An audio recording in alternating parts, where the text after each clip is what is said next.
Dschungelalltag und warum manchmal nicht alles so harmonisch ist. Hallo Freunde der Sonne, ich bin Julien. Ja, ich bin heute alleine vor der Kamera. Das hat einfach den Grund, dass auch bei uns nicht immer nur die Sonne scheint, sondern es manchmal auch emotional herausfordernd ist und der Dschungel sowieso einen immer wieder vor neuen Herausforderungen bringt. Und ja, aktuell ist es einmal zwei Themen. Es gibt einmal unsere laufende Challenge. Dazu gibt es ja eine Playlist, dass wir jetzt versuchen wollen, unseren inneren Schweinehund zu überwinden und ja, einfach mal Content regelmäßig bringen. Das soll nicht für immer jeden Tag sein, aber das ist jetzt erstmal, um ein bisschen in Fahrt zu kommen. Und ja, damit hat Sebastian emotional gerade auch schon zu hadern, weil er so einen gewissen Leistungsdruck spürt. Aber wahrscheinlich hat es mehr damit zu tun, dass der Dschungel uns gerade wieder mit seinen Reichtum am Leben beschenkt hat. Und das tue ich jetzt mal in Anführungsstrichen setzen. Denn es gibt bereits ein Video aus Paraguay, dort gibt es die Tiere nämlich auch. Und zwar ist es die Larve der Dasselfliege. Wer das noch nicht kennt, wir haben dazu ein Video hier. Und die Dasselfliege setzt ihre Eier auch auf andere Insekten, die stechen, wie Mücken etc. Und unsere Tochter hat jetzt ja so eine Larve unter der Haut. Und wie wir im Dschungel gelernt haben, oder sowieso eine richtig gute Eigenschaft, die ich einfach jedem ans Herz legen kann, das ist, dass, also wir versuchen erstmal, wenn wir ein Problem haben, sei es jetzt beziehungstechnisch, sei es total fundamental, dass es ins Haus reinregnet etc., erstmal selber den ersten Schritt einer Lösung zu finden. Und da wir ja etwas Erfahrung haben durch Sebastians Kontakt zu dieser Dasselfliegenlarve, ja, werden wir jetzt erstmal selber versuchen, dem Ganzen Herr zu werden. Und das hat natürlich diese Situation, die jetzt noch ganz aktuell ist, hat natürlich in unsere Familienkonstellation so ein bisschen jetzt, ja, so ein Schleier draufgelegt. Ist jetzt nicht mehr so viel Freude wie gestern noch auf das heutige Video. Da hatten wir nämlich ein bisschen andere Themen auch geplant.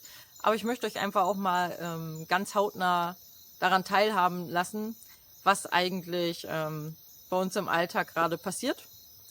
Und in dem Sinne kann ich auch noch eine Ergänzung machen in Bezug auf unser Video von gestern war das, glaube ich. Du bist noch nicht bereit für den Dschungel.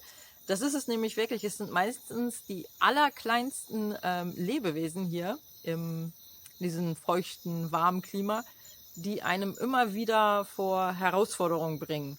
Ja, das sind nicht nur die Mücken oder die Gnitzen, also die sogenannten Zwergmücken. Dann sind es, wir haben jetzt auch gerade eine Zeit der Raupen, ja, also wenn die Schmetterlinge anfangen sich zu verpuppen, jetzt sind gerade so viele Raupen unterwegs und die haben Brennhaare, die fliegen dann überall rum und dann hat man die an der Haut, an der Kleidung. Das ist auch total störend und verletzend, nervig, brennend. Dann haben wir noch andere kleine Lebewesen, die manchmal in unserer Biotoilette drin sind, in dieser Späne. Dann Pieks auch überall. Und dann auch hier in Bezug auf hier Parasiten, also viele, die von euch vielleicht uns auch schon verfolgen, seit wir vegan sind. Also so Parasitenkuren und so ist euch bestimmt ein Begriff. Und die muss man hier wirklich machen, regelmäßig, wirklich. Also ja, also Parasiten gibt es hier auch durchaus. Und halt auch solche Insekten wie jetzt diese Dasselfliege, die dann anfangen, ja, ihre Nachkommen unter die Haut zu legen und dann fangen sie einen ja wirklich von innen an zu fressen. Und da kann man natürlich dann auch nicht so lange warten, weil dieses Tier wird dann auch dementsprechend relativ groß. Wir haben das oft auch in Paraguay bei den Kühen gesehen, die dann dort auf der Weide standen, dass die sehr groß werden unter der Haut. Genau, und das ist jetzt das, was aktuell los ist. Deswegen ist jetzt hier gerade eine angespannte Situation. Und ja, wichtig ist es erstmal, und das möchte ich euch auch nochmal ans Herz legen, erstmal etwas Ruhe bewahren und versuchen, eine Lösung zu finden, besonders als Team, dass jeder das Beste tut. Also jeder hat ja so seine Fähigkeiten. Und wenn es jetzt zum Beispiel ein Haus einregnet, dann ist es Sebastian, der das Dach repariert. jetzt hier vielleicht in Bezug auf Körper oder Gesundheit oder sowas, dass ich dann da schaue, was für Möglichkeiten wir selber haben. Und ja, das ist so das, was heute passiert ist.